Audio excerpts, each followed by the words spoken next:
है বক্তৃতা সালামু আলাইকুম ওয়া রাহমাতুল্লাহি ওয়া বারাকাতুহু।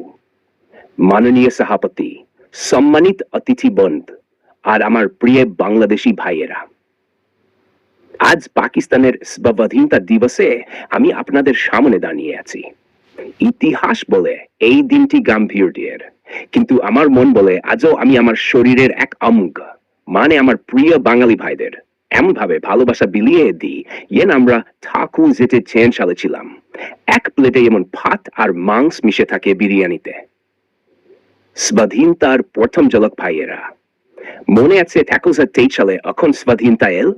হাজার হাজার মানুষ স্বপ্ন দেখছিল, ড্রাগস বুকার করছিল আর স্লোগান উঠছিল, লইয়া ছাড়ো পাকিস্তান, হাইয়া থাকিবে পাকিস্তান।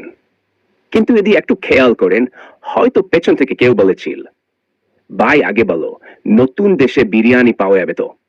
হওয়া স্বাধীনতার আন্দোলন শুধু রাজনৈতিক ছিল না, এটা ছিল মানুষের স্বপ্নের মেলা। কেউ চায়ের স্বপ্ন দেখছিল, কেউ নিজের ভাষার, আর কেউ হয়তো ইলিশ মাছের ঝোলের সঙ্গে নতুন পাকিস্তানের মানচিত্র এঁকেছিল। পাকিস্তান ও পূর্ব বাংলা একসাথে পাকিস্তান এখন গড়ে উঠল, তার এক অঙ্গ ছিল পূর্ব বাংলা। ভাবুন তো, এক পাশে লাহোরের লস্যি, অন্য পাশে ঢাকার চা, এক পাশে করাচির বিরিয়ানি, অন্য পাশে পদ্মার ইলিশ।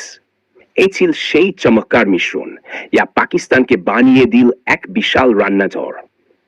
এবং বিশ্বাস করুন, যদি তখন কোনো ফুড ব্লগার থাকতো, তবে প্রথম ভাইরাল লাইন হতো, পাকিস্তান, এখানে ঢাকার ইলিশ আর করাচির বিরিয়ানি একই টেবিলে